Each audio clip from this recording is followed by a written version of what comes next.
Section 4. You will hear part of a lecture about time measurement. First, you have some time to look at questions 31 to 40.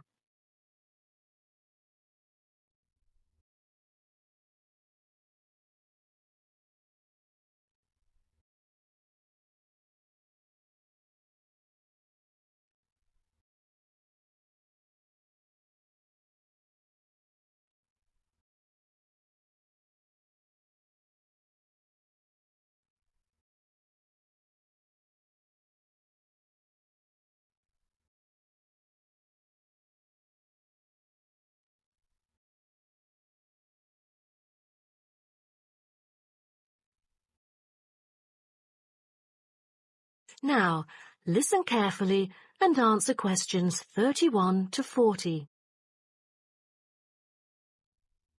Good morning, everyone. Today, I'm going to talk about the research project I've been involved in on time measurement. Do you know how time is measured?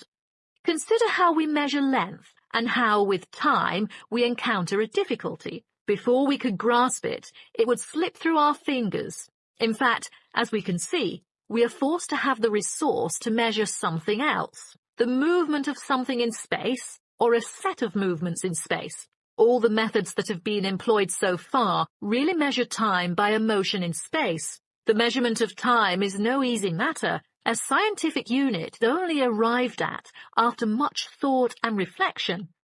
As the most primitive form of measurement, the sun seems to be natural. Ever since man first noticed the regular movements of the sun and stars, we have wondered about the passage of time.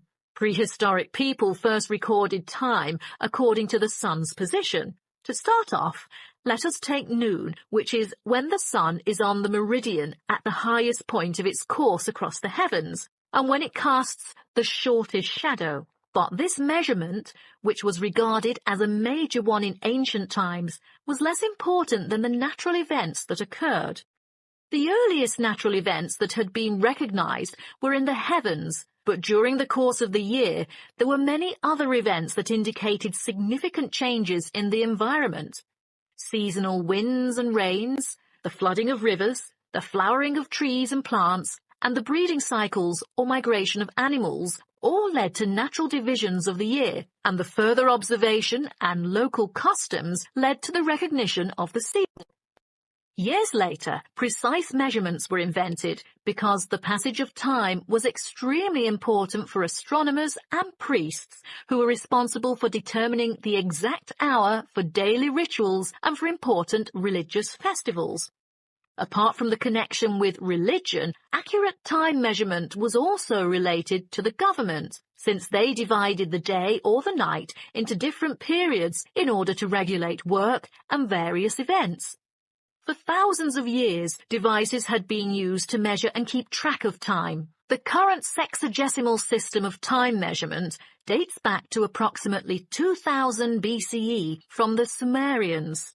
It was found that the earliest ancient timekeepers were mainly invented and used in Mesopotamia, where the water clock was introduced from, as well as in North Africa, especially in the area of ancient Egypt.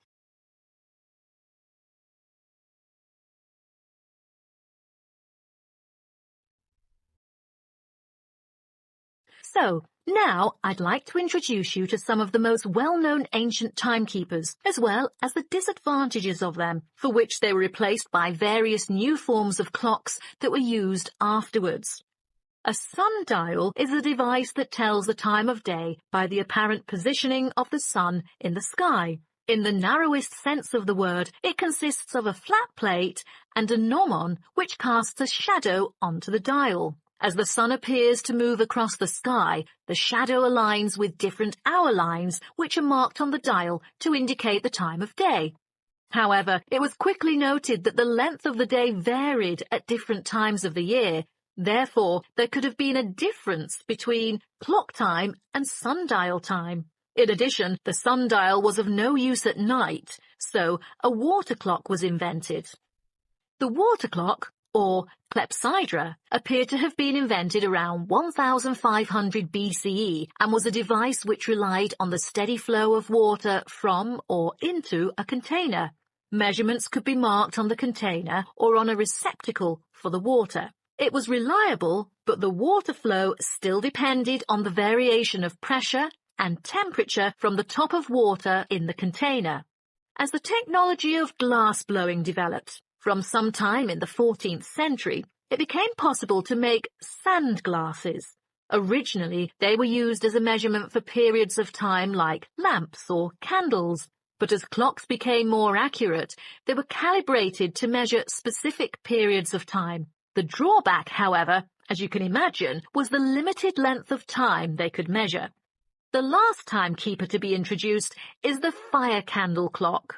Candle clocks took advantage of a simple concept, the slow and consistent nature of a burning wax candle. By utilizing this process, our ancestors were able to keep steady track of the time. The clocks were created by engraving the length of the candle with evenly spaced markings. Each marking represented a single unit of time, and as the wax burned down, each hour would disappear. However, the drafts and the variable quality of the wax mainly influenced the time of burning. Like oil lamps, candles were used to mark the passage of time from one event to another rather than tell the time of day. That is the end of section 4.